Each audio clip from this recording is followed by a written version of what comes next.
निर्णय IAS by officers for future officers. Hello and नमस्कार दोस्तों, स्वागत है आप सभी लोगों का आज की इस क्लास में।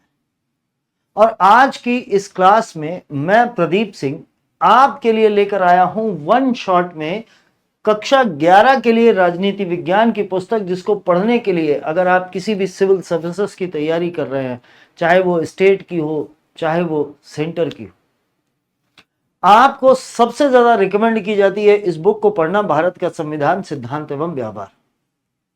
अगर इस बुक को आपने एक बार अच्छे से पढ़ लीजिए तो ये समझ लीजिए कि जो बेसिक पॉलिटी या राज्य व्यवस्था के जो बेसिस हैं, वो बेसिस आपको बहुत अच्छे से क्लियर हो जाते हैं।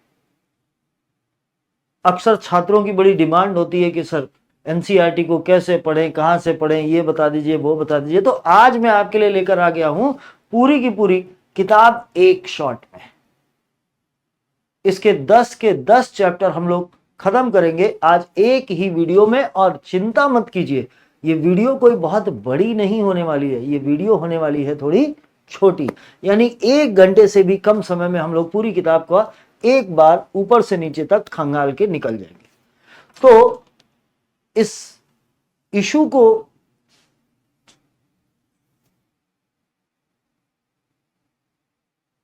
इस पुस्तक को वीडियो हम लोग शुरू कर रहे हैं इस पुस्तक पर। इसके सारे चैप्टर्स को आज हम लोग खत्म करेंगे और 10 के 10 चैप्टर पर देखेंगे कि आखिर इस एनसीईआरटी में क्या लिखा हुआ है।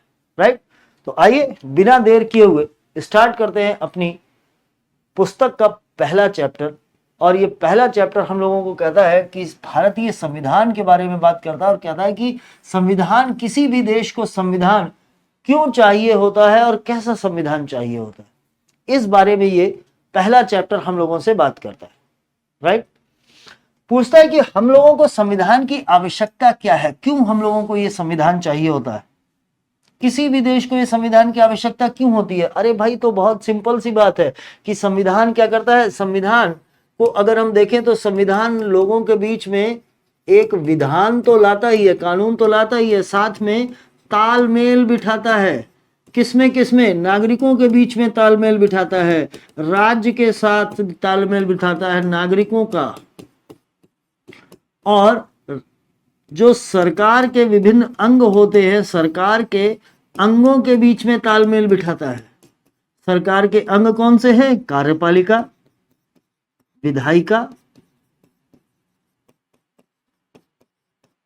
और न्यायपालिका। और वास्तव में ये संविधान ही है जो भारतीय परिप्रेक्ष्य में केंद्र तथा राज्य के बीच में भी तालमेल को बिठाता है। तो ये तालमेल बिठाता है राज्य और नागरिकों के बीच में, ये तालमेल बिठाता है सरकार के विभिन्न अंगों के बीच में, और ये तालमेल बिठाता है केंद्र और राज्य के बीच में। ये हम लोगों को एक भरोसा दिलाता है, कहता है कि आपको डरने की आवश्यकता नहीं है, ना तो आपके अधिकार कहीं जा रहे हैं, ना आपके मूल अधिकार कहीं जा रहे हैं। इनकी तो मैं गारंटी देता हूं और मैं बताता हूं कि ये किन परिस्थितियों में निलंबित किए जा सकते हैं, अन्यथा ये कभी निलंबित नहीं हो सकते। तो नागरिक भी सुरक्षित, सरकार के विभिन्न अंग भी अपने अपने कार्यों में, शक्तियों में, संरचनाओं में सुरक्षित, और केंद्र एवं राज्य के बीच जो संघवाद है हमारे यहाँ, इस संघवाद के थ्रू केंद्र और राज्य भी अपने आप में सुरक्षित हैं, क्योंकि उनको उनके नियम, उनकी शक्तियां, उनकी संरचना, उनके कार्य, उनकी सीमाएं स्पष्ट रूप से पता है।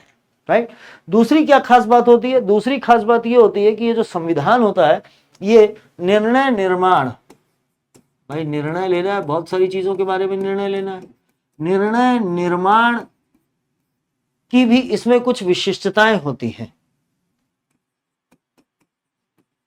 शक्ति की विशिष्टताएं होती हैं।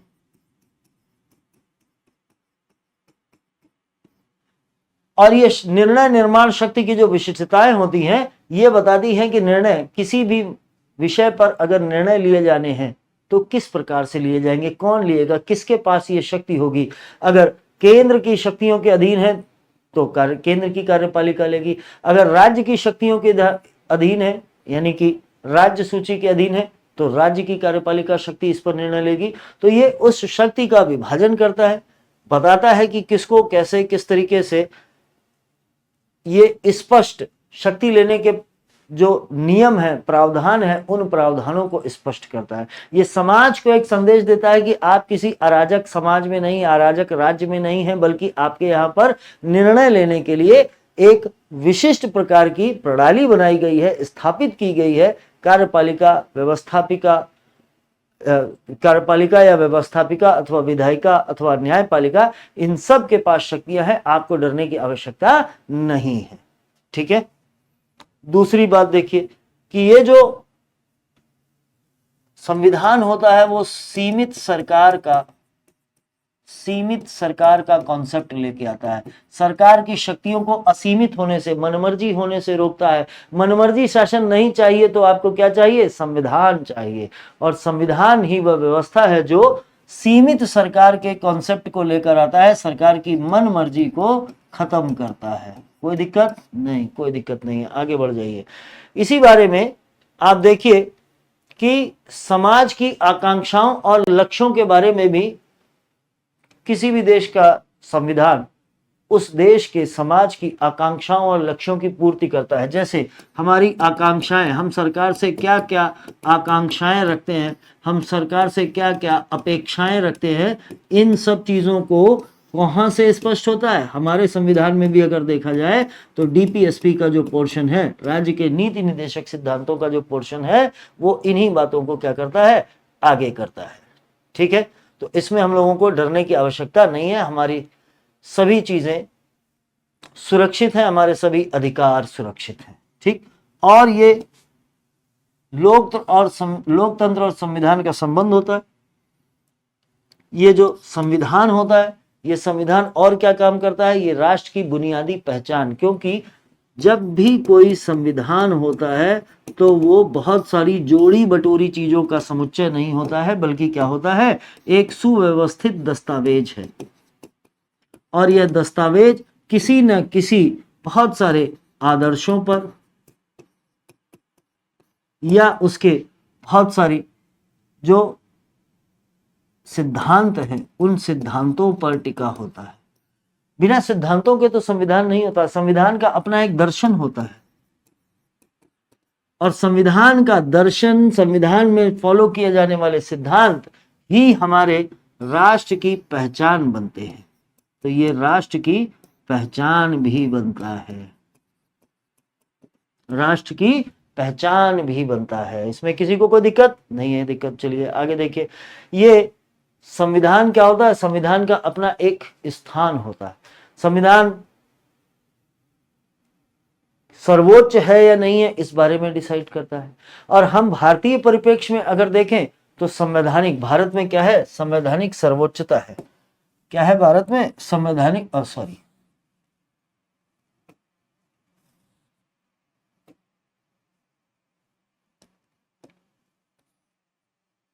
भारत में संवैधानिक सर्वोच्चता है। और ये भारत की जो संवैधानिक सर्वोच्चता है, संविधान का स्थान, संवैधानिक सर्वोच्चता, ये बताती है कि वास्तव में संविधान को कैसे कौन इसका पालन करेगा। और अगर संविधान सर्वोच्च है तो सभी इसका पालन करेंगे। सभी में कौन है? ना पालन करने वाले लोग जो शक्तिशाली है। और वो शक्तिशाली अंग कौन से हैं? कार्यपालिका, विधायिका और न्यायपालिका। यही तो राज्य की शक्तियां हैं, यही तो सरकार के विभिन्न अंग हैं। और अगर ये संविधान के अंतर्गत है, ये अपने नियमों और सीमाओं के अंतर्गत है, संविधान के द्वारा बताए गए, तो फिर हम लोगों को डरने की आवश्यकता बिल्कुल भी नहीं है। ठीक है बात।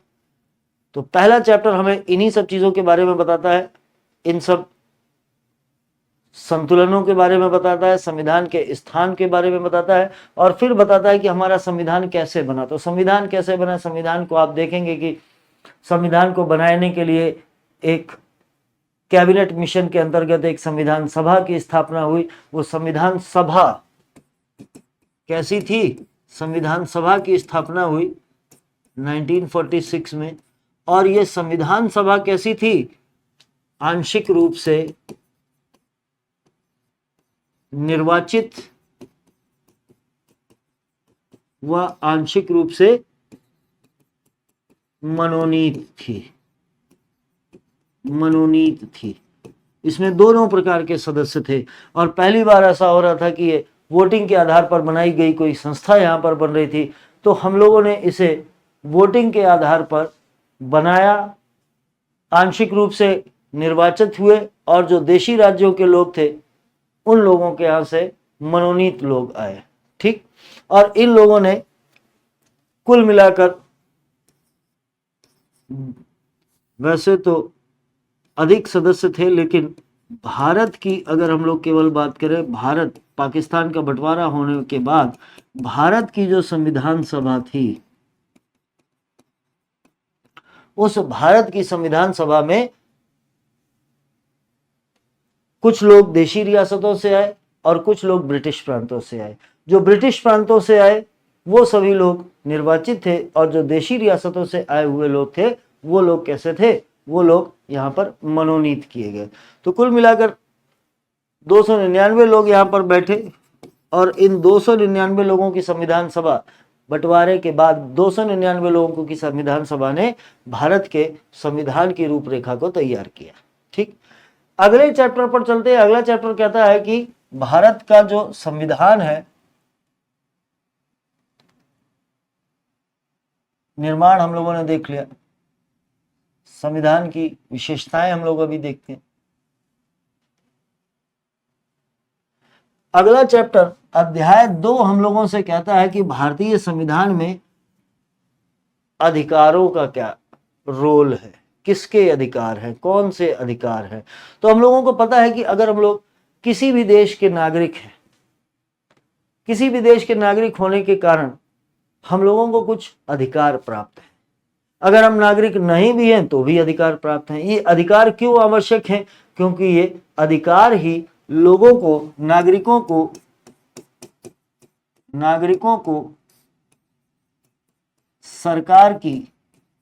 सरकार या राज्य कहे, राज्य की मनमानी के विरुद्ध सशक्त करते हैं। ये राज्य की शक्तियों के विरुद्ध हम लोगों को सशक्त करते हैं, इसीलिए हम इन्हें अधिकार कहते हैं। और ये आवश्यक है क्योंकि ये संभावना है कि जब सरकार के पास, कार्यपालिका, व्यवस्थापिका, न्यायपालिका के पास जब अनन्य शक्तियां होंगी, असीमित शक्तियां होंगी, अपरिमित शक्तियां होंगी, तो अपनी शक्तियों के दुरुपयोग के माध्यम से, जरूरी नहीं है कि संविधान के प्रावधानों का उल्लंघन करें, केवल शक्तियों का दुरुपयोग करने के माध्यम से अपनी भावनाओं में वो हमारे विभिन्न हितों को प्रभावित कर सकते हैं। और हमारे हित ही अगर प्रभावित हो गए, हम पर ही प्रभाव पड़ गया, जिन लोगों से ये मिलकर ये देश बना है, ये संविधान बना है, तो फिर इस संविधान का कोई मतलब नहीं रह जाएगा। इसलिए हमारे संविधान में अधिकारों को बड़े विस्तृत रूप से, न केवल अधिकार विस्तृत रूप से प्राप्त है, बल्कि अधिकारों के साथ साथ इसके अपवाद भी दिए गए हैं। इसीलिए ये भी एक कारण है कि भारतीय संविधान काफी अपनी लंबाई चौड़ाई में काफी बड़ा है। ठीक, अधिकारों को अगर हम लोग देखें तो अधिकार, भारतीय संविधान में जो अधिकार है वो प्रेरित कहाँ से है? वो बहुत सारी चीजों से प्रेरित है। बिल ऑफ राइट्स का नाम भी इसमें लिया जा सकता है। इसमें यूएसए के संविधान को भी जोड़ा जा सकता है। और यहां से प्रेरित होकर हमारे संविधान में बहुत सारे मूल अधिकार दिए गए हैं। कौन से अधिकार दिए गए? मूल अधिकार दिए गए। अब ये मूल अधिकार, मौलिक अधिकार कितने हैं? 6 प्रमुख मौलिक अधिकार हम लोगों को दिए गए हैं। ये 6 प्रमुख मौलिक अधिकार कौन कौन से हैं? आप देख सकते हैं कि यहाँ पर मैंने एनसीईआरटी के एक पेज को यहाँ पर कट करके आपके लिए लगाया। इसमें आप देख सकते हैं कि हम लोगों को समता का अधिकार है। समता का अधिकार कहाँ से? आर्टिकल 14 से लेकर 18 तक। उसके बाद स्वतंत्रता का अधिकार है। ये स्वतंत्रता का अधिकार कहाँ से? 19 से लेकर 22 तक है। शोषण के विरुद्ध अधिकार है, शोषण के विरुद्ध अधिकार है, और ये शोषण के विरुद्ध अधिकार आर्टिकल 23 और 24 में है। धार्मिक स्वतंत्रता का अधिकार है। ये धार्मिक स्वतंत्रता का अधिकार कहां से कहां तक है? आर्टिकल 25 से लेकर आर्टिकल 28 तक है। उसके बाद शैक्षिक एवं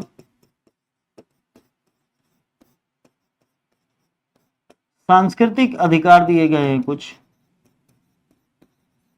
और ये कहाँ है, आर्टिकल 29 और 30 में है। और सबसे लास्ट में जिसे भीमराव अंबेडकर जी ने संविधान की आत्मा कहा, और वो है संवैधानिक उपचारों का अधिकार। संवैधानिक उपचारों का अधिकार आर्टिकल 32 में।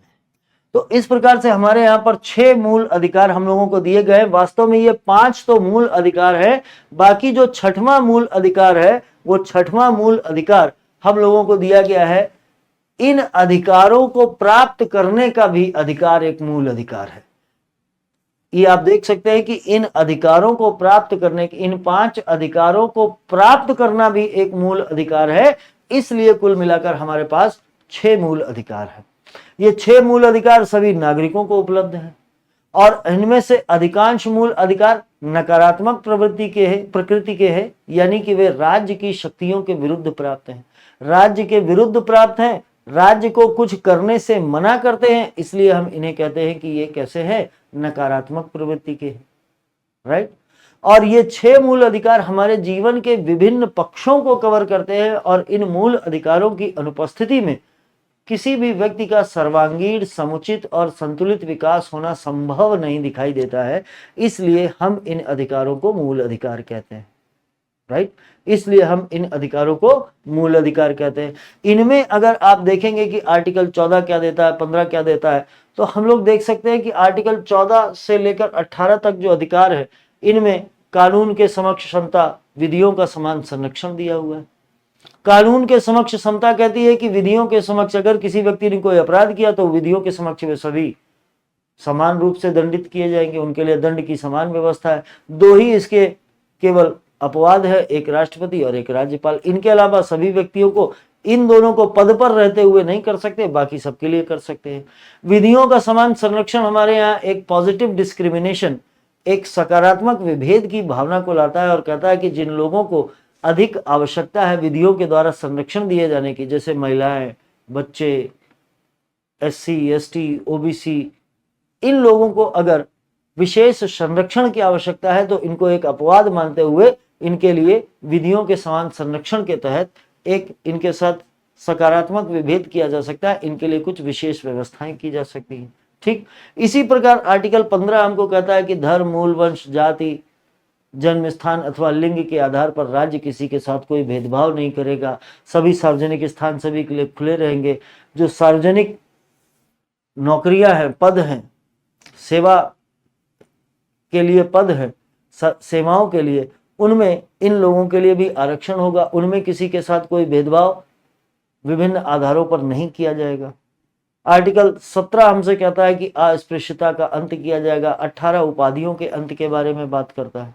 ठीक इसी प्रकार से अगर हम इनको देखें तो अलग अलग प्रकार के जो अधिकार दिए गए वो अधिकार सभी लोगों के लिए। आपने देखा कि महिलाओं, बच्चों, SC, ST, OBC इन सब के लिए अधिकार है। तो हमारे समाज में के जो अलग अलग वर्ग है, अलग अलग तरह के जो लोग हैं, उन लोगों के लिए भी अधिकारों की समुचित व्यवस्था की गई है। जैसे अगर इस अधिकार के चैप्टर को हम पढ़े तो हम देख सकते हैं कि इस अधिकार के चैप्टर में उन लोगों के लिए भी अधिकारों की व्यवस्था की गई है जो किसी आरोप में जेल में है, उनके लिए भी व्यवस्था की गई। और कहा गया कि अपराधों के संबंध में, दोष सिद्धि के संबंध में कुछ अधिकार लोगों को दिए गए। एक व्यक्ति को एक जुर्म के लिए, एक अपराध के लिए एक ही बार सजा दी जाएगी, ये भी तो एक अधिकार है। ये भी तो उन लोगों के अधिकार है जो लोग किसी न किसी आरोप में, दोष सिद्ध के आरोप में कहीं पर बंद है।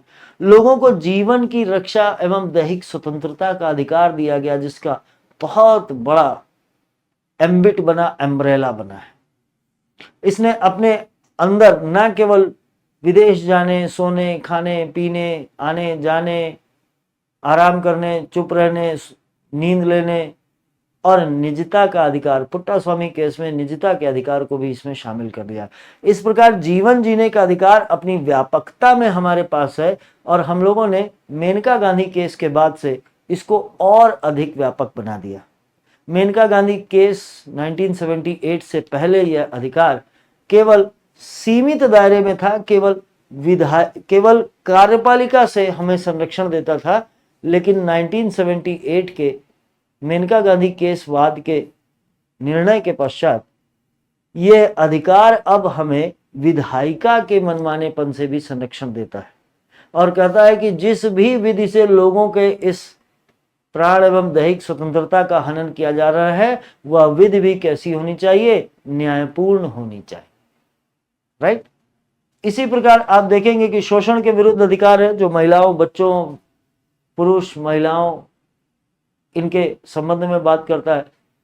खासकर आर्टिकल 24 हमारे लिए बाल संरक्षण की दिशा में काम करता है। आर्टिकल 25 से लेकर 28 तक हमारे लिए धार्मिक स्वतंत्रता की विभिन्न अधिकार देता है। लोगों को धर्म के अबाध आचरण मानने, उसका आचरण करने की स्वतंत्रता देता है। धार्मिक संस्थाएं स्थापित करने की स्वतंत्रता देता है।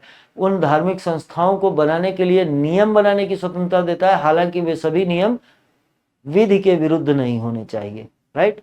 सांस्कृतिक और शैक्षणिक अधिकार अल्पसंख्यकों के बारे में बात करता है और कहता है जिन लोगों की विभिन्न भाषाई एवं शैक्षिक अधिकार है, उन लोगों को अपनी संस्थाएं स्थापित करने, अपनी भाषाओं के संरक्षण करने का अधिकार है। राइट। और आर्टिकल 32 इन सभी अधिकारों को प्राप्त करने का एक मूल अधिकार हमारे सामने बताता है। अगर हमारे किसी भी मूल अधिकारों को बड़ी सख्ती और मजबूती के साथ हमें दिया गया है, इसकी गारंटी लेता है supreme court under article 32। Article 32 के अंतर्गत सुप्रीम कोर्ट इसकी गारंटी लेता है, और अगर किसी व्यक्ति के मूल अधिकार बाधित हो जाए तो उसको रिट के माध्यम से, रिट जारी करने के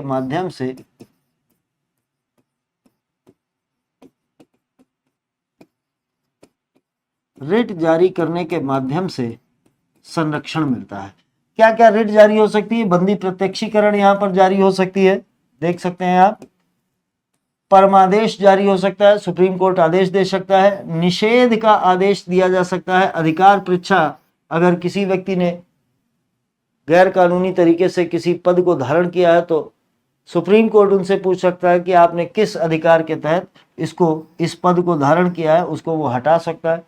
और उत्प्रेषण रिट के द्वारा अधीनस्थ न्यायालयों के जो कुछ भी गलत निर्णय या अधिकार से बाहर जाने की जो प्रवृत्ति है, उन प्रवृत्तियों को रोकने की बात की गई है। साथ के साथ अधिकारों में हम देखें कि हमारा जो मूल अधिकार है, ये मूल अधिकार कैसे है? मूल अधिकार प्रवर्तनीय है, यानी कि अगर आप के मूल अधिकार पर कोई बाधा आई है तो आप सुप्रीम कोर्ट अंडर आर्टिकल 32 आप कहां जा सकते हैं? सर्वोच्च न्यायालय जा सकते हैं।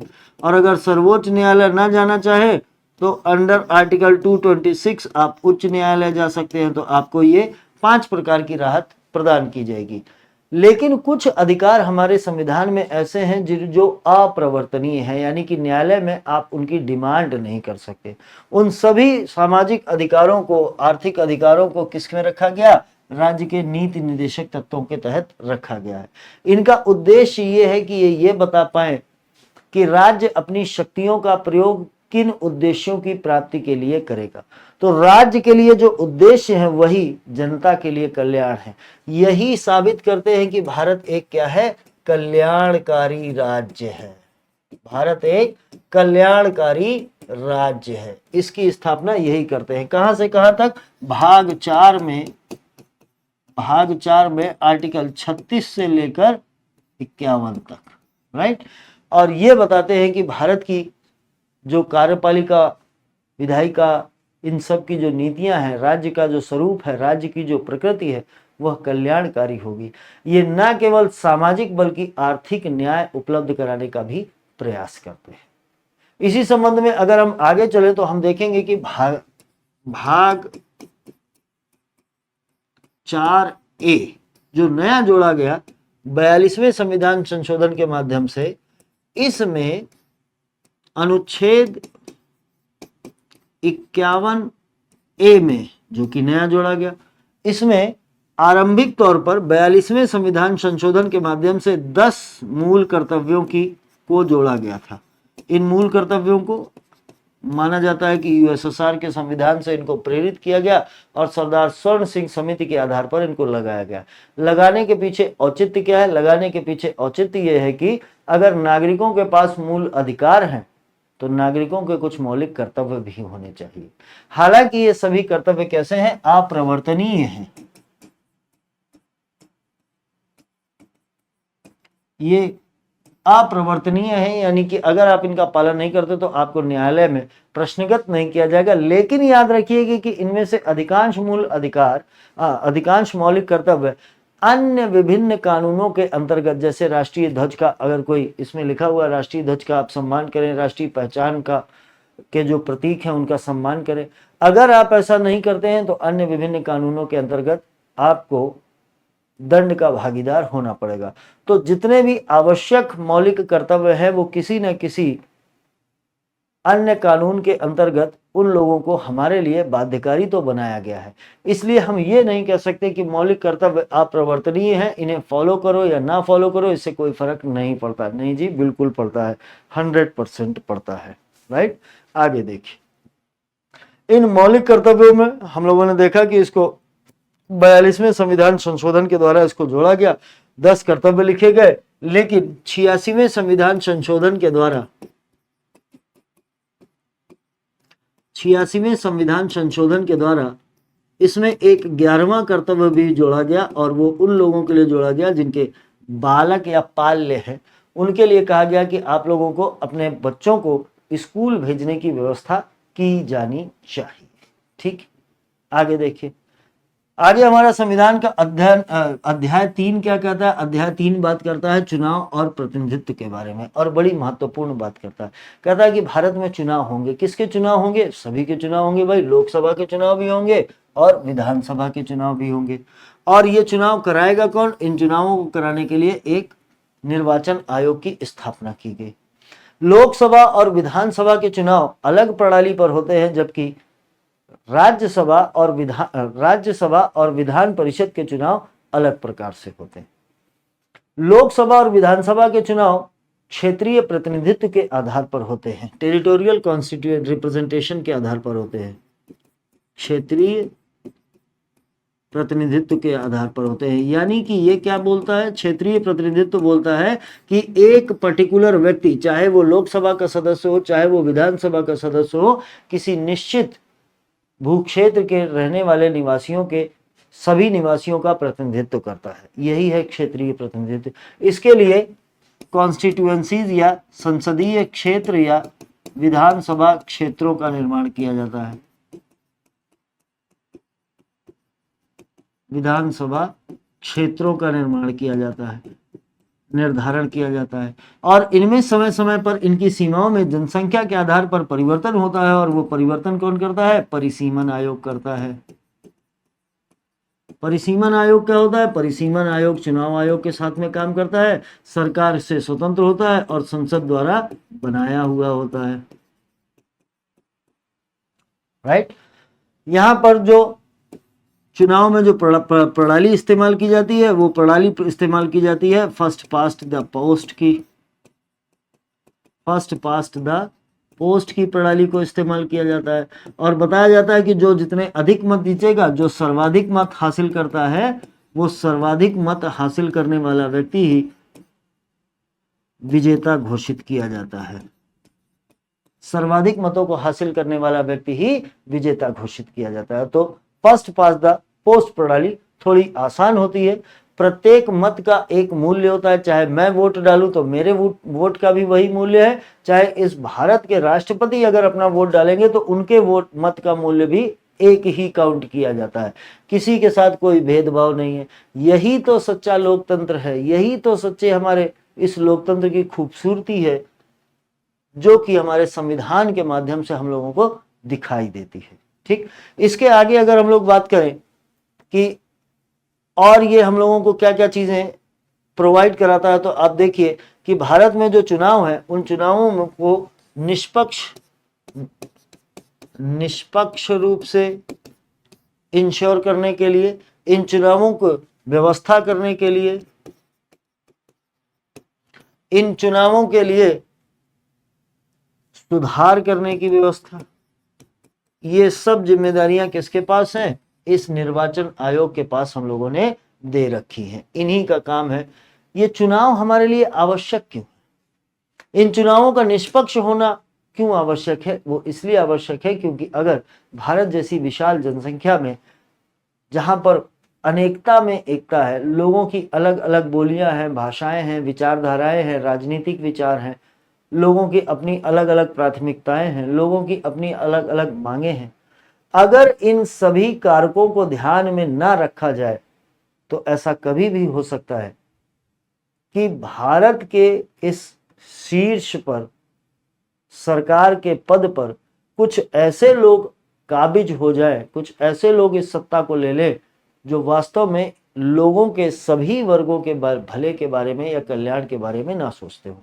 तो भारत में जो अनेकता में एकता है वो हमें ये मजबूर करती है कि भारत में जो चुनाव हो वो निष्पक्ष हो, जनता जिसको वोट करे वही व्यक्ति जीतना चाहिए, और इसीलिए एक स्वतंत्र एवं निष्पक्ष चुनाव आयोग की अवधारणा हमारे संविधान में देखने को मिलती है।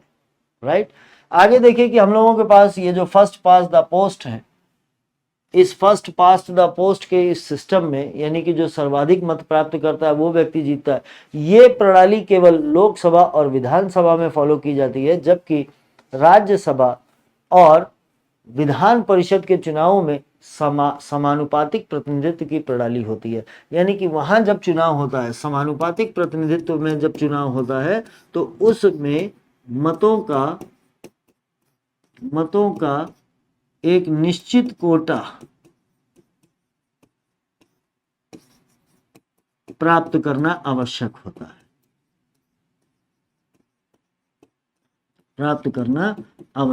है, वहां चूंकि ये इसमें राज्यसभा और विधान परिषद के चुनावों में जनता प्रत्यक्ष रूप से वोट नहीं करती है, यहां पर इस बात को संविधान सभा में जब चर्चा की गई तो ये कहा गया कि राज्यसभा की उपयोगिता ये है कि राज्यसभा अपने विभिन्न प्रकार के विचारों को रखने के लिए आवश्यक है, आवश्यक नहीं कि वो गिनती के लिए आवश्यक हो, जबकि विचारों की विविधता के लिए इसका होना आवश्यक है, विचारों की उन्नति के लिए इसका होना आवश्यक है, विचारों के विकास के लिए इसका होना आवश्यक है। इसीलिए जो सरकार बनाई जाती है वो सरकार केवल लोकसभा में बनाई जाती है, जो कि प्रत्यक्ष तौर पर प्रत्यक्ष लोकतंत्र के माध्यम से आते हैं, यानी कि जनता उसमें प्रत्यक्ष रूप से वोट करती है। राइट, जबकि राज्यसभा या विधान परिषद के चुनाव में जनता वोट नहीं करती है। ठीक, अगला जो अध्याय है, अध्याय 4 हम लोगों को क्या बोलता है? अध्याय 4 हमारे यहाँ कार्यपालिका के बारे में बात करता है और कहता है कि कार्यपालिका है भारत में, कैसी कार्यपालिका है? कार्यपालिका के बारे में बात करें तो कार्यपालिका केंद्र के स्तर पर है और कार्यपालिका राज्य के स्तर पर है। अक्सर ये क्वेश्चन हमसे पूछा जाता है कि केंद्रीय कार्यपालिका या संघ की कार्यपालिका में कौन कौन शामिल होते हैं, तो आप देख लीजिए कि संघ की कार्यपालिका में सबसे पहला स्थान राष्ट्रपति का है, फिर उपराष्ट्रपति का है, फिर प्रधानमंत्री और उनकी काउंसिल ऑफ मिनिस्टर मंत्री परिषद का है, फिर भारत के महान्यायवादी इसमें आते हैं, फिर आप देखें कि सीएजी जैसे ऑफिसर्स को, जो कि सरकार के द्वारा वित्तीय गड़बड़ियों पर निगाह रखते हैं या सरकार के वित्तीय आचरण पर निगाह रखते हैं, इन लोगों को इसमें शामिल किया जाता है। इसी प्रकार अगर हम राज्य के विषय में देखें तो राज्य की कार्यपालिका में राज्यपाल होते हैं। यहाँ उपराज्यपाल जैसा कुछ नहीं है प्रत्येक सामान्य राज्य में, बल्कि यहाँ पर सीधे मुख्यमंत्री और उनकी काउंसिल ऑफ मिनिस्टर होती है। यहाँ राज्य के महाधिवक्ता होते हैं।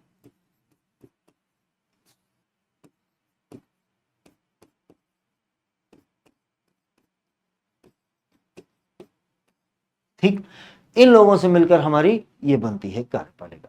कार्यपालिका होती क्या है? कार्यपालिका को अगर हम लोग देखें तो कार्यपालिका वास्तव में चाहे केंद्र में देखें या राज्य में देखें दो प्रकार की होती है। एक होती है राजनीतिक कार्यपालिका और एक होती है ये जो अफसरों से मिलकर बनती है।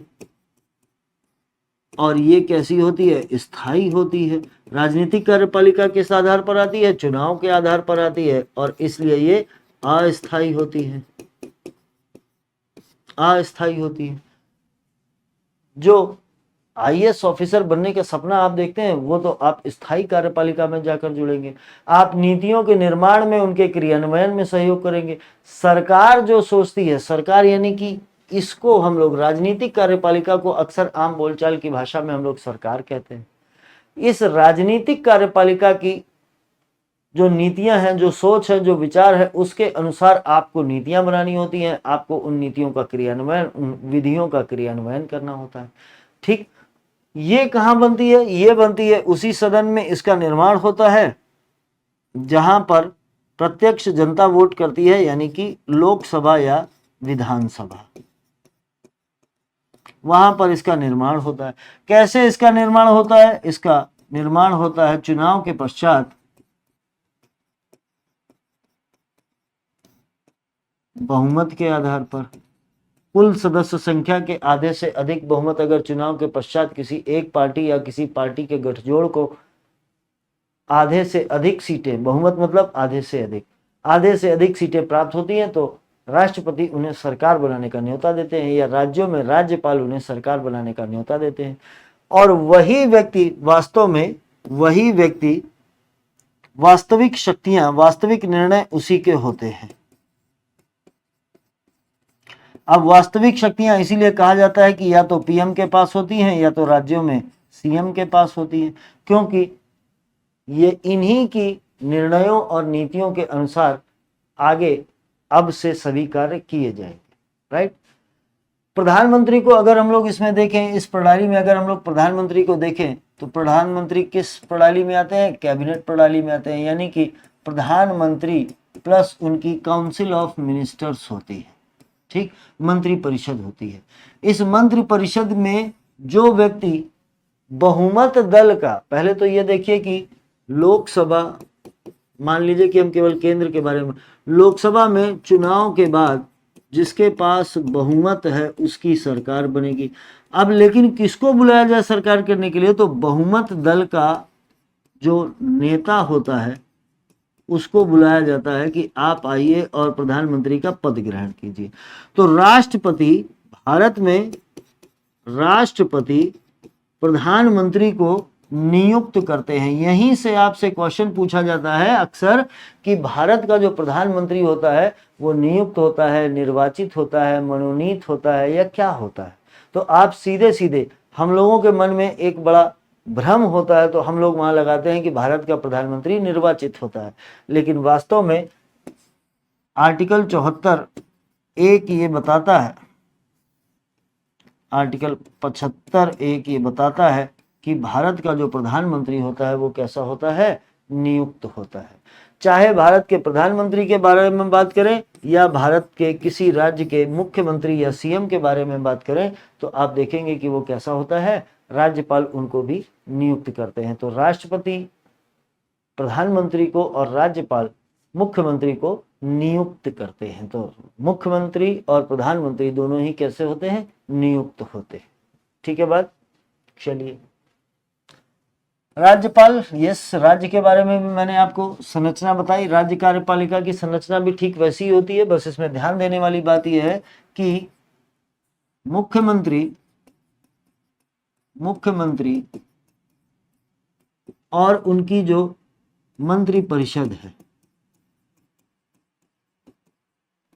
इस मंत्री परिषद के आकार के विषय में हमारा संविधान, पहले तो मूल संविधान हमारा चुप था कि मंत्री परिषद का आकार क्या होगा, चाहे ये प्रधानमंत्री के साथ हो,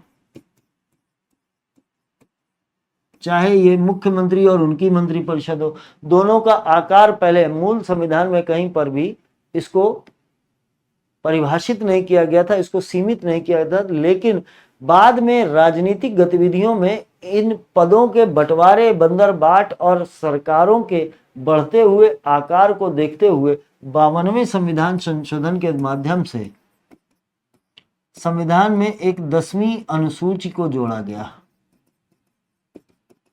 और इस 10वीं अनुसूची ने क्या किया? इस 10वीं अनुसूची ने इनके मंत्रिपरिषद के आकार को सीमित कर दिया। तो अब ये कैसी हो गई? सीमित हो गई। ठीक है बात। अब ये इनका सीमाएं क्या हो गई? अब CM plus council of minister या PM plus council of minister, इनका आकार सीमित हो गया। इनका आकार हो गया अधिकतम 15%। किसका 15%? विधानसभा का। विधानसभा का 15%।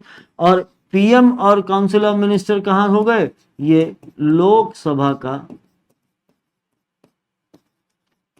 15% पर इनको लिमिट कर दिया गया।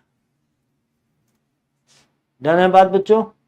कोई दिक्कत? उम्मीद तो नहीं है मुझे कि यहाँ पर कोई दिक्कत आपको आ रही होगी, लेकिन अगर कोई दिक्कत विशेष आ रही है तो आप मुझे कमेंट सेक्शन में बता सकते हैं।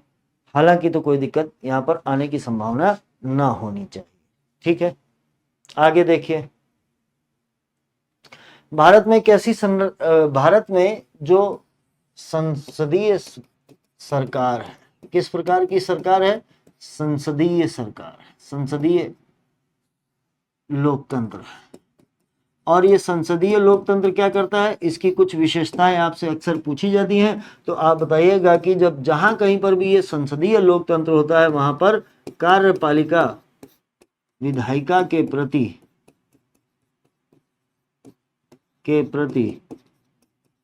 उत्तरदायी होती है।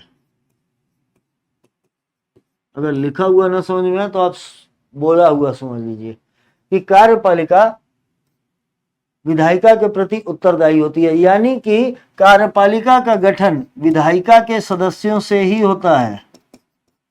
और किस आधार पर होता है? बहुमत के आधार पर होता है।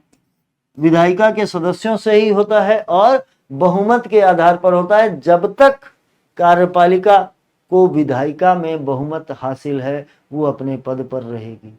जिस दिन ये अपना बहुमत विधायिका में खो देगी, जिस दिन इसके सभी सदस्यों की संख्या सदन के कुल सदस्यों के आधे से कम हो जाएगी या आधी हो जाएगी, उस दिन ये अपना पद खो देगी। यही हमारे यहाँ संसदीय कार्यपालिका। और संसदीय कार्यपालिका का मतलब है कि कार्यपालिका को अपने कार्यों का अनुमोदन करने के लिए विधायिका के पास जाना पड़ेगा। इस प्रकार विधायिका यानी कि संसद कार्यपालिका के विभिन्न कार्यों पर अपना नियंत्रण स्थापित रखती है। ठीक, आगे देखिए।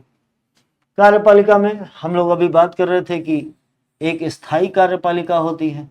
स्थायी कार्यपालिका कैसी होती है? अखिल भारतीय सेवाओं से, जैसे आप अभी प्रशासनिक सेवा में जाने का सपना देख रहे हैं तो आप इसी का एक भाग बनेंगे। भारतीय पुलिस सेवा है, ये भी क्या है? अखिल भारतीय सेवाएं। ठीक, कुछ केंद्रीय सेवाएं हैं जो कि केंद्र के अंडर में होती हैं, केंद्र के अधीन होती हैं। अखिल भारतीय सेवाएं क्या होती हैं? इनकी भर्ती तो केंद्र करती है, नियंत्रण तो अंतिम रूप से भर्ती व नियंत्रण तो अंतिम रूप से केंद्र के पास होता है, लेकिन ये कार्य किसके साथ करते हैं? कार्य तो राज्यों के साथ करते हैं। इस प्रकार ये जो आईएएस और आईपीएस हैं, इन लोगों को जो भी काम दिए जाते हैं वो काम ये एक निश्चित दायरे में रहकर एक निश्चित मानदंडों के अधीन करते हैं, क्योंकि इन सब की ट्रेनिंग एक ही जगह पर होती है और केंद्र के द्वारा इन लोगों को ट्रेनिंग दी जाती है, भर्ती की जाती है और इनकी नियुक्ति होती है। बाद में इनसे काम लेने का काम किसका है? राज्यों का है। तो ये एक प्रकार की ट्रेनिंग वाले सभी लोग भारत के सभी राज्यों में नियुक्त होते हैं, इसलिए ये प्रशासन में एक रूपता लाने का प्रयास करते हैं। भारत जैसे बहुभाषी, बहुधर्मी, बहुसांस्कृतिक देश में जहां पर अलग अलग भौगोलिक परिस्थितियां हैं, अलग अलग तरीके से लोग रह रहे हैं, अगर यहाँ पर एक रूपता नहीं होगी तो सारा मामला गड़बड़ हो जाएगा। चलिए बात करते हैं अध्याय 5 के बारे में। अध्याय 5 है विधायिका के बारे में।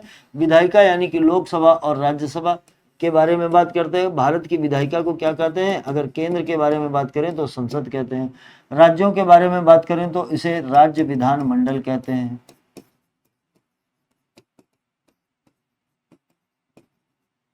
राज्यों के बारे में बात करें तो राज्य विधानमंडल कहते हैं। लोकसभा क्या होता है? लोकसभा का प्रत्यक्ष चुनाव होता है। राज्यसभा के बारे में बात करें तो इसका क्या होता है? अप्रत्यक्ष होता है। क्यों अप्रत्यक्ष होता है? क्योंकि इसमें जनता के चुने हुए प्रतिनिधि इसमें वोट डालते हैं, जबकि लोकसभा और विधानसभा के चुनावों में जनता स्वयं वोट डालती है। इसलिए सरकार का निर्माण भी लोकसभा और विधानसभा में ही कराया जाता है। ठीक, और यही जो भारत की विधायिका है, इस विधायिका का काम क्या है? इस विधायिका का नाम ही है विधायिका, तो इसका काम है विधि का निर्माण, विधि निर्माण। लेकिन ये केवल विधि निर्माण नहीं करती है, विधि निर्माण तो इसका एक प्रमुख काम है ही, ये केवल विधि निर्माण नहीं करती है बल्कि यह कार्यपालिका पर नियंत्रण भी रखती है, उसके उत्तरदायित्व को भी ये सुनिश्चित करती है। ठीक है बात। लोकसभा और राज्यसभा है, विधायिका है, विधायिका का काम है विधि का निर्माण करना। लेकिन क्या ये किसी भी विधि का और किसी भी विषय पर विधि का निर्माण करती है? नहीं, यहां पर आता है शक्तियों का बंटवारा, शक्तियों का बंटवारा, ये यहां पर काम करता है। और शक्तियों का बंटवारा किसके बीच? केंद्र एवं राज्य के बीच। किस प्रकार से शक्तियों का बंटवारा होगा? तो इसके लिए हम लोगों ने सूचियां बना रखी हैं। संविधान की कौन सी सूची? 7वीं अनुसूची। संविधान की 7वीं अनुसूची हमने बना रखी है। वो क्या करती है? सभी विषयों को 3 भागों में बांटती है, संघ सूची, राज्य सूची और समवर्ती सूची। संघ सूची में जितने भी विषय हैं, इन विषयों पर विधि बनाने का अधिकार, विधि बनाने का अधिकार और प्रशासन का अधिकार किसका है? केंद्र का है। राज्य सूची में जितने विषय हैं उन पर विधि बनाने का अधिकार प्लस उनको प्रशासित करने का अधिकार किसका है? राज्य का है। समवर्ती सूची में विधि बनाने का अधिकार केंद्र के पास भी है और राज्य के पास भी है, दोनों कानून बना सकते हैं। इनका प्रशासन कैसे होता है? तो ये ध्यान रखने वाली बात है कि इनका प्रशासन राज्य के अनुसार होता है। ठीक है बात। कोई दिक्कत यहां तक किसी बच्चे को? होना तो नहीं चाहिए कोई दिक्कत। चलिए आगे देखिए। इसी कड़ी में अगर हम लोग आगे देखें तो हम देखें कि हमारे यहाँ पर 2-2 सदन लगाए गए हैं। हमारे यहाँ की विधायिका में एक लोकसभा और एक राज्यसभा लगाई गई। इन 2 सदनों की क्या आवश्यकता है? अभी मैंने आपको बताया कि लोकसभा लोगों का प्रतिनिधित्व करती है, लोगों की इच्छा का प्रतिनिधित्व करती है, जबकि राज्यसभा वो मतों या विचारों का प्रतिनिधित्व करती है। और किसके विचारों का प्रतिनिधित्व करती है? वास्तव में इसका नाम है राज्यसभा, तो ये वास्तव में प्रतिनिधित्व ये राज्यों का करती है। ठीक, तो हमारे यहाँ जो संघवाद की प्रणाली है, संघवाद की जो व्यवस्था है, वो संघवाद की व्यवस्था विधि निर्माण के कार्य में केवल केंद्र की मनमानी को खत्म करने के लिए राज्यों को भी इसमें शामिल करती है। केंद्र की मनमानी को खत्म करने के लिए राज्यों को इसमें शामिल करती है और कहती है कि जब भी कोई कानून या विधि बनाई जाएगी तो वो लोकसभा से भी पारित होनी चाहिए, राज्यसभा से भी पारित होनी चाहिए, दोनों से पारित होना चाहिए। और अगर किसी स्थिति में दोनों पारित ना करें तो वहां पर संयुक्त बैठक का प्रावधान किया गया है कि कम से कम दोनों के मतों को, विचारों को सुना अवश्य जाएगा।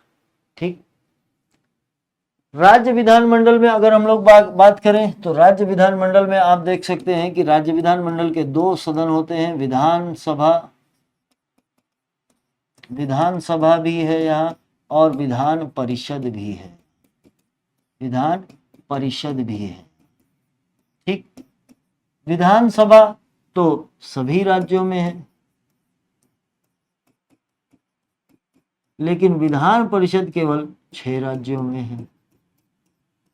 केवल 6 ही राज्यों में क्यों है? क्योंकि इसकी कोई बहुत ज्यादा सकारात्मक और रचनात्मक भूमिका हम लोगों को देखने को नहीं मिलती। अक्सर भारतीय राजनीति में इन सदनों का इस्तेमाल, इनका प्रयोग केवल उन कार्यों के लिए किया जाता है जब अपनी ही पार्टी के कुछ लोग प्रत्यक्ष चुनाव हार जाते हैं, विधानसभा के चुनाव हार जाते हैं, तो उनको बैक डेट से एंट्री दे दी जाती है। दूसरी बात, इसमें और बहुत सारे लोगों का प्रतिनिधित्व होता है, जिनमें से एक है स्थानीय सरकार। इसमें स्थानीय सरकार के लोग होते हैं, इसमें एमएलएस के द्वारा चुने गए लोग होते हैं, इसमें राज्य के शिक्षकों का भी प्रतिनिधित्व है, स्नातकों का भी प्रतिनिधित्व है, और साहित्य, विज्ञान, कला, मानव सेवा तथा सहकारिता के क्षेत्र में काम करने वाले लोगों का भी इसमें प्रतिनिधित्व होता है। इन लोगों को राज्यपाल नियुक्त करते हैं, इन लोगों को तो राज्यपाल नियुक्त करते हैं। ये सभी लोग चुनावों के माध्यम से यहां पर आते हैं। ठीक है बात यहां तक? अब देखिए न्यायपालिका के विषय में बात करें। भारत की न्यायपालिका के बारे में अगर हम लोग बात करें तो इसकी संरचना की सबसे बड़ी खास बात यह है कि भारत की न्यायपालिका एकीकृत है, एकीकृत न्यायपालिका है।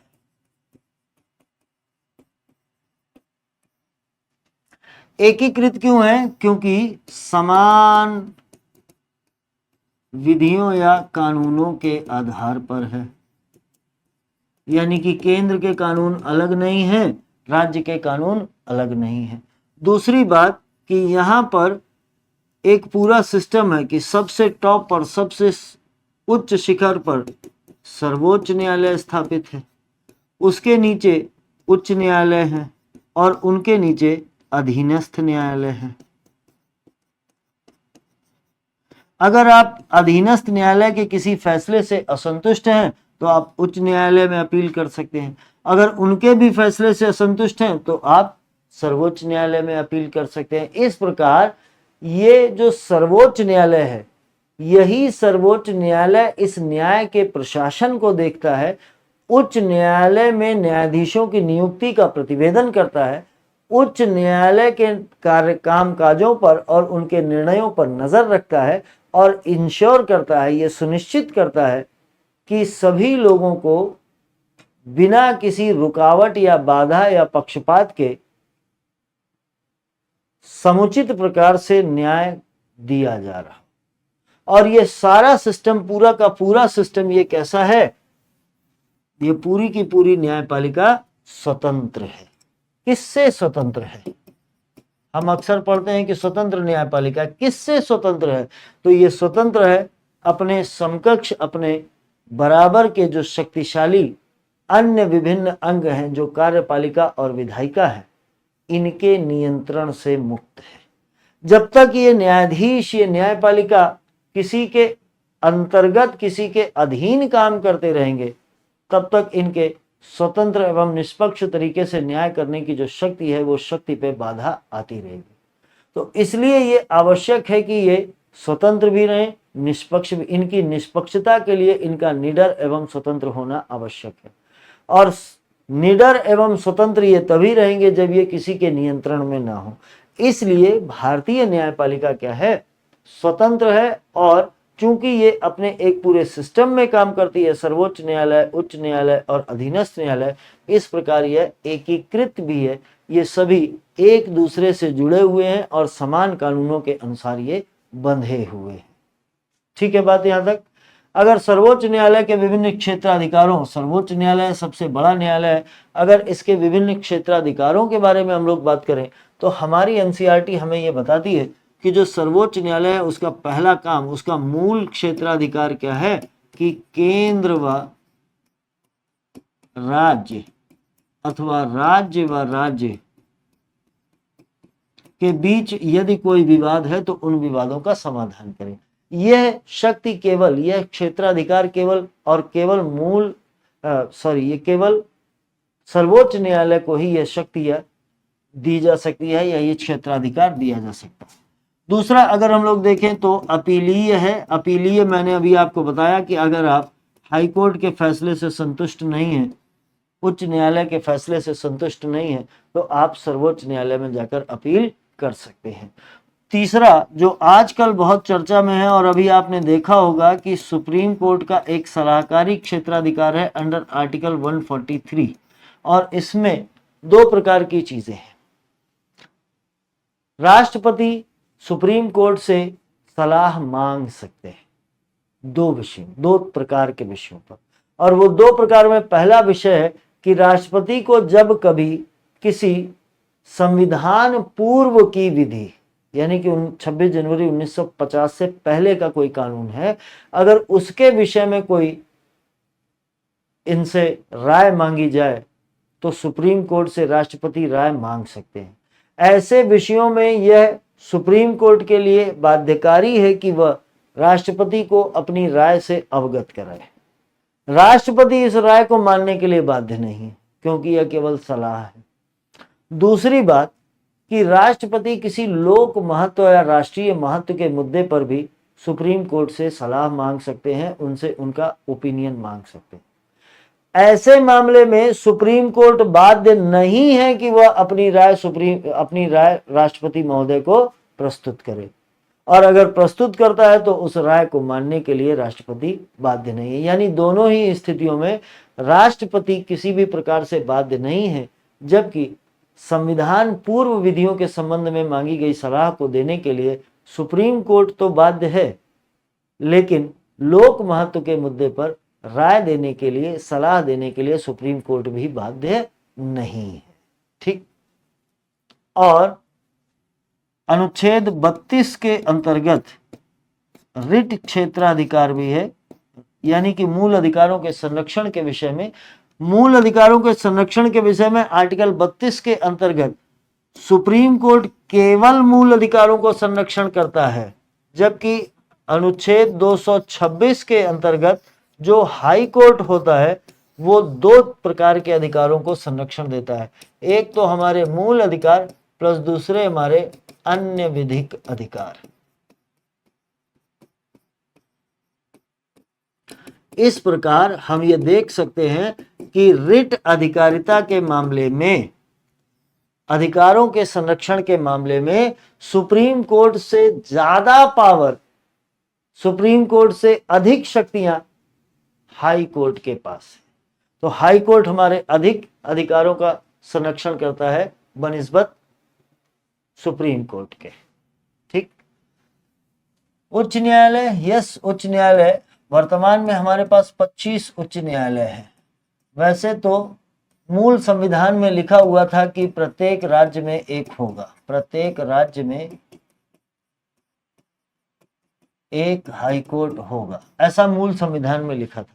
लेकिन बाद में 1956 में किए गए 7वें संविधान संशोधन अधिनियम के माध्यम से यह प्रबंध किया गया कि 2 या 2 से अधिक राज्यों में एक हाई कोर्ट भी हो सकता है। वर्तमान में आप देख सकते हैं कि उत्तर पूर्वी राज्यों में प्रत्येक राज्य में हाई कोर्ट नहीं है। इसी प्रकार आप देख सकते हैं कि पंजाब एवं हरियाणा के लिए एक संयुक्त हाई कोर्ट चंडीगढ़ में है, जो कि एक केंद्र शासित प्रदेश है। राइट। आगे देखिए, स्वतंत्रता और शक्ति, न्यायाधीशों की स्वतंत्रता। कैसे होते हैं न्यायाधीश स्वतंत्र?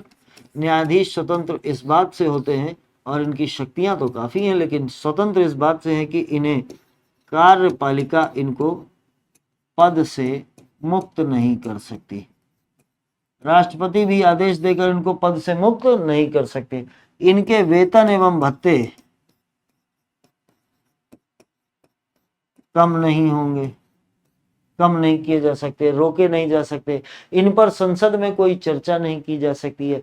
न्यायाधीशों के आचरण या कार्यों पर तब तक संसद में कोई चर्चा नहीं की जा सकती जब तक कि किसी न्यायाधीश को हटाने का प्रस्ताव सदन में लंबित न हो। तो इस प्रकार आप देखिए कि न्यायपालिका भी अपने आप में एक स्वतंत्र है, निष्पक्ष है, निडर है, और इसीलिए ये इस बात का प्रमाण है कि भारत में न्याय सभी को निष्पक्ष रूप से सुलभ है। आगे देखिए, अगला चैप्टर हमसे 7 चैप्टर हमसे कहता है संघवाद के बारे में बात। संघवाद क्या है? केंद्र और राज्यों के बीच का संबंध है। भारत में कैसा संबंध है? संघवाद है। संघवाद क्या करता है? केंद्र और राज्य को, केंद्र व राज्यों के बीच शक्तियों का विभाजन करता है। शक्तियों का विभाजन करता है, और शक्तियों का विभाजन करता है तो कैसा करता है? ये लगभग बराबरी का बंटवारा करता है। वो कहता है कि राज्य भले ही राजनीतिक रूप से हम देखें तो केंद्र के अधीन आते हैं, लेकिन राज्यों की जो सरकारें हैं इनको काम करने से केंद्र इनमें बाधा उत्पन्न नहीं कर सकती। राज्यों के पास अपनी राज्य सूची के विषय हैं जिन पर वह विधि निर्माण एवं प्रशासन के कार्य देख सकते हैं। हालांकि अगर राज्य अपनी सरकार को ठीक से ना चला रहे हों तो इनको राष्ट्रपति शासन के अंतर्गत लाया जा सकता है। और राष्ट्रपति शासन यानी कि अनुच्छेद 356 क्या करता है? अनुच्छेद 356 राष्ट्रपति शासन लगाकर राज्य की जो कार्यपालिका है, कार्यपालिका को भंग कर देता है, बर्खास्त कर देता है, बल्कि कार्यपालिका को बर्खास्त कर देता है। विधायिका को, विधानमंडल क्या होता है, विधानसभा क्या होती है, इस विधानसभा ये भंग भी हो सकती है और ये निलंबित भी हो सकती है। हालांकि इसके बारे में नियम लिया गया है कि राष्ट्रपति शासन का दुरुपयोग ना हो, लेकिन अक्सर ऐसे बहुत सारे दुरुपयोग हमें देखने को मिलते हैं। दुरुपयोग के संबंध में यह नियम बनाया गया है कि किसी भी राज्य में जो राष्ट्रपति शासन है वो राष्ट्रपति शासन अधिकतम से अधिकतम भी 3 वर्ष के लिए होगा, 3 वर्ष से अधिक नहीं होगा, ये इसकी अधिकतम सीमा है। लेकिन 3 वर्ष से पहले भी आप देखिए कि हर 6 महीने के लिए राष्ट्रपति शासन लगाया जाता है। 1 साल से ऊपर अगर राष्ट्रपति शासन की अवधि को लगाना है तो उसके लिए 2 शर्तें कंप्लीट करनी पड़ती, और वो 2 शर्तें कौन सी हैं? उसमें से पहली शर्त है कि या तो चुनाव आयोग राष्ट्रपति को यह लिख कर दे दे कि इस राज्य में चुनाव कराया जाना संभव नहीं। दूसरा कि अगर किसी देश के किसी भाग में राष्ट्रीय आपातकाल लागू हो तो फिर चुनाव ना हो, अन्यथा 1 साल से ऊपर ही राष्ट्रपति शासन नहीं चलेगा। और इन दोनों शर्तों के बावजूद भी अधिक से अधिक 3 वर्ष तक आप किसी राज्य के चुनावों को रोक सकते हैं। हालांकि ये स्थितियां अभी बदलेंगी, और तब बदलेंगी जब इस देश में एक नए संवैधानिक संशोधन के माध्यम से 107वां जो प्रस्तावित संविधान संशोधन है, 129वां संविधान संशोधन बिल है, उसके माध्यम से जब देश में एक देश एक चुनाव की प्रणाली लागू होगी तब इसमें निश्चित रूप से कुछ परिवर्तन हम लोगों को देखने को मिलेगा। अब इसी संघवाद में ये तो हुई विधायी शक्तियां, अगर इसी संघवाद में हम लोग विधायी के अलावा अन्य संबंधों को अगर हम लोग देखें तो सबसे बड़े तो वित्तीय संबंध आते हैं।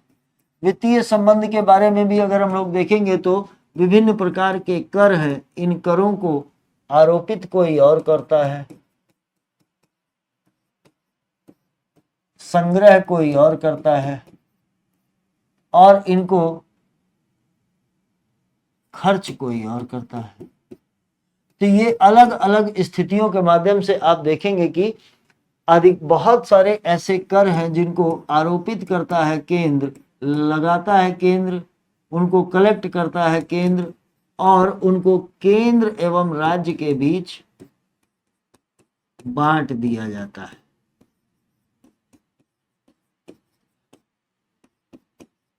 और ये बंटवारा किस आधार पर होता है? मनमर्जी नहीं होगा, ये बंटवारा होगा राष्ट्रीय वित्त आयोग की सिफारिश के आधार पर, ताकि पैसे का झगड़ा केंद्र और राज्य के बीच में ना रहे। ये कहाँ? ये मिलेगा हम लोगों को अनुच्छेद 280 में इसके प्रावधान रहेंगे। क्या लिखा गया? लिखा गया कि राष्ट्रपति प्रत्येक 5वें वर्ष एक वित्त आयोग का गठन करेंगे और इस वित्त आयोग की सिफारिश के आधार पर केंद्र एवं राज्यों के बीच में इन करों का बंटवारा किया जाएगा। तो इस प्रकार से ये भी सुरक्षित हो गए। आइए अपने इसमें संवाद में एक नई चीज देखें कि संविधान संशोधन का भी एक मुद्दा है। अगर कभी ऐसा हो कि संविधान ही कोई बदल दे, पूरे संविधान की धारा को ही बदल दे, पूरे संविधान के दर्शन को ही बदल दे, तो इस विषय में भी बड़ा गंभीर मसला उत्पन्न हो सकता है।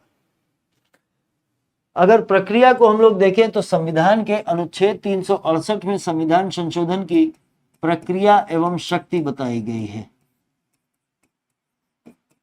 प्रक्रिया एवं शक्ति है किसमें निहित है? संसद में निहित है। तो संविधान में संशोधन केवल कौन कर सकता है? संसद कर सकती है।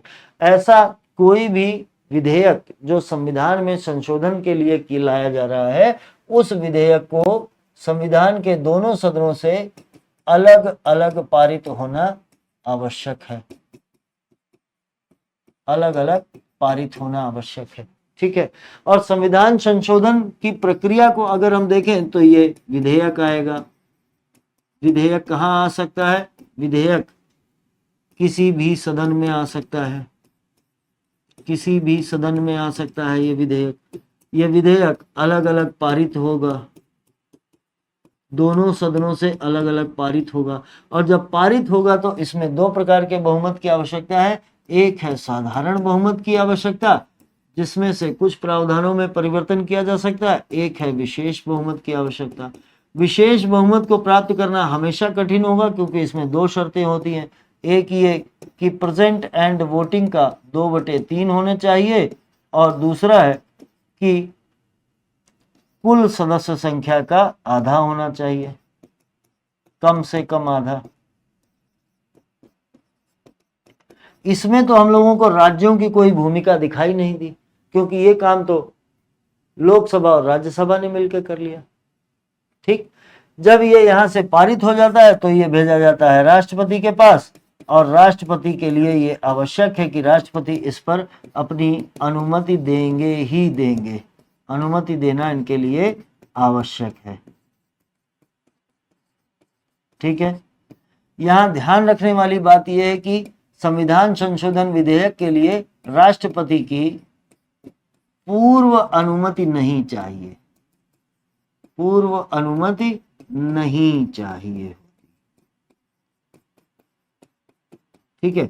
इसकी आवश्यकता नहीं है। ठीक है। तो जैसे ही राष्ट्रपति के लिए अनुमति देना आवश्यक है, राष्ट्रपति अभी हाल फिलहाल में जो मुद्दा चल रहा है वो यही चल रहा है कि पॉकेट वीटो वाला मुद्दा है। सुप्रीम कोर्ट ने उसको कहा है कि राष्ट्रपति या राज्यपाल जो भी हो, उनको किसी भी पारित विधेयक के लिए 3 महीने के अंदर अपनी अपनी अनुमति देना आवश्यक है। अगर 3 महीने की लिमिट इनके ऊपर लगा देंगे तो एक प्रभाव इसका यह होगा कि हम लोगों का जो जेबी वीटो है, जिसको आप पढ़ते आए, वो जेबी वीटो समाप्त हो जाएगा। और हालांकि इस विषय में और क्लैरिटी लाने के लिए राष्ट्रपति महोदया ने अभी सुप्रीम कोर्ट से इसी संबंध में अन्य विभिन्न प्रश्नों पर बहुत क्लैरिफिकेशन या उनसे एक सही स्टैंड जाने की कोशिश की है कि वास्तव में इसमें, ताकि और स्पष्टता लाई जा सके। अब देखते हैं कि आगे क्या होगा या क्या नहीं होगा। इस संबंध में सुप्रीम कोर्ट के लिए आर्टिकल 142 को जानना भी आवश्यक होगा, क्योंकि यह अभी हाल फिलहाल में काफी ज्यादा चर्चा में था। ठीक। तो इन प्रक्रियाओं में हमने देखा कि राज्यों की तो कहीं आवश्यकता पड़ी नहीं, इसलिए कुछ तीसरे प्रकार के हमारे संविधान में कुछ तीसरे प्रकार के संशोधन में एक प्रकार का संशोधन और होता है, और इन संशोधनों को किन प्रावधानों में होते हैं? ये संघीय प्रावधानों में होते हैं, यानी ऐसे प्रावधानों में जिनमें संशोधन करने का फर्क राज्य और केंद्र दोनों पर पड़ता है। तो केंद्रों से भी पूछना आवश्यक, राज्य से भी पूछना आवश्यक है कि भाई ये संशोधन किया जाए कि न किया जाए। इस संबंध में जो प्रक्रिया है वो ये कहती है कि संसद में तो विशेष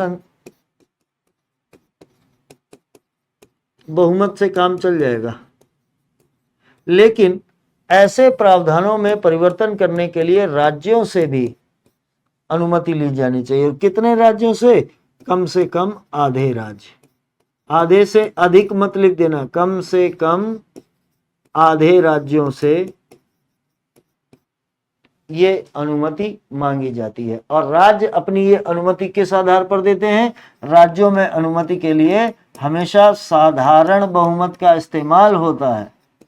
पहली बात ये ध्यान रखिए कि हमेशा साधारण बहुमत से ये अपनी राय देते हैं, यहां पर विशेष बहुमत राज्यों में नहीं चाहिए होता है। दूसरी बात कि संविधान संशोधन विधेयक केवल विधान सभा में भेजे जाते हैं, विधान परिषद में नहीं जाते। ये बात बहुत इंपॉर्टेंट है, इसको ध्यान रखिएगा कि विधान परिषद में ये विधेयक नहीं जाते हैं, केवल विधान सभा में ये जाते हैं। ठीक, अगला जो चैप्टर है, अध्याय 8 है, हम लोगों के स्थानीय शासन के विषय में बात करता है और बताता है कि हमारे संविधान की जो 11वीं व 12वीं अनुसूची है वो पंचायती राज तथा नगर पालिका इन दोनों के विषय से संबंधित है। इनकी आवश्यकता हम लोगों को क्यों है? इनकी आवश्यकता इसलिए हम लोगों को है क्योंकि स्थानीय स्तर पर लोकतंत्र, एक तो लोकतंत्र को मजबूत किया जाए, लोगों को लोकतांत्रिक प्रक्रियाओं से अवगत कराया जाए। दूसरा ये कि स्थानीय समस्याओं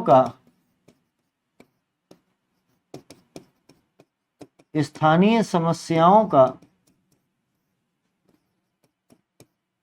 समाधान स्थानीय लोग ही करने चाहिए। तो लोगों को सशक्त भी बनाना है और समस्याओं को ज्यादा दिन तक लटकाना नहीं है। अगर केवल राज्य सरकार के भरोसे इन समस्याओं को छोड़ दिया जाए तो इनके समाधान में एक लंबा समय लग सकता है। तो हम लोगों ने ये व्यवस्था बनाई कि हमारे यहाँ भारत में लोगों को सशक्तिकरण करना है, तृणमूल स्तर तक लोकतंत्र को लेकर जाना है। इसलिए ये जो हम लोगों ने ग्रास रूट डेमोक्रेसी बनाई, तृणमूल स्तर के लोकतंत्र का व्यवस्था का ढांचा बनाया, इसी को हम कहते हैं स्थानीय स्तर पर। अब स्थानीय स्तर पर ये जो पंचायती राज व्यवस्था है, ये लोगों को निर्णय लेने में सक्षम बनाती है, निर्णय लेने में सक्षम बनाती है। न केवल निर्णय लेने में सक्षम बनाती है बल्कि लोगों के अंदर गतिशीलता लाती है, लोग थोड़ा एक्टिव रहते हैं, समस्याओं का त्वरित व प्राथमिकता आधारित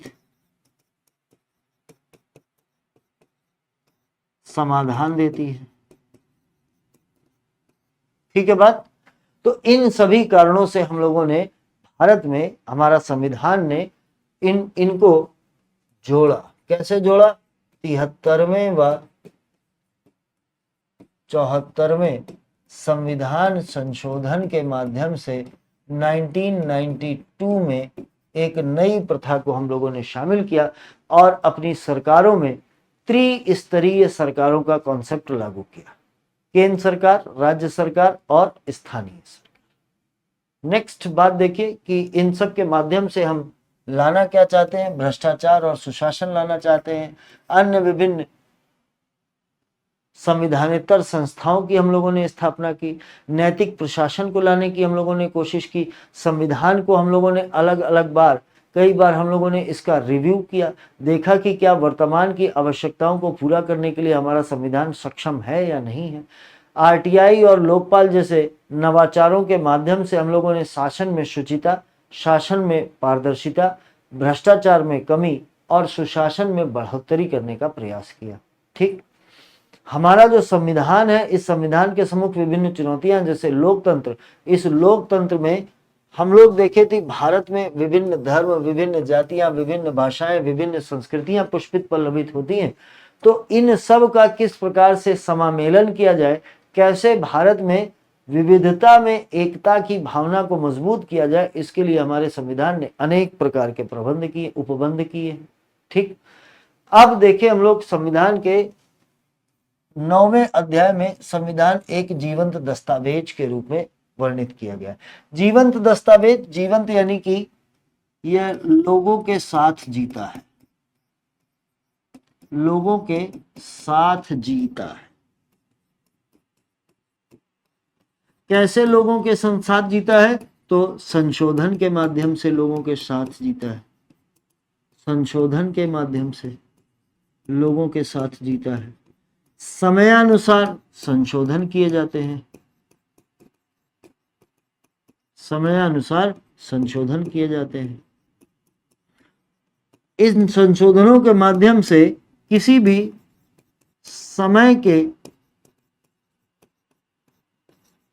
लोगों की आकांक्षाओं के अनुरूप हमेशा होता है, आकांक्षाओं के अनुरूप हमारा संविधान का रूपरेखा बनी रहती है। तो ये लोगों के समय के साथ जीता है, लोगों के समय के साथ, इसीलिए हम इसको बोलते हैं कि ये कभी लोगों की अपेक्षाओं एवं आकांक्षाओं से विरत नहीं होता है, उनसे गायब नहीं होता है।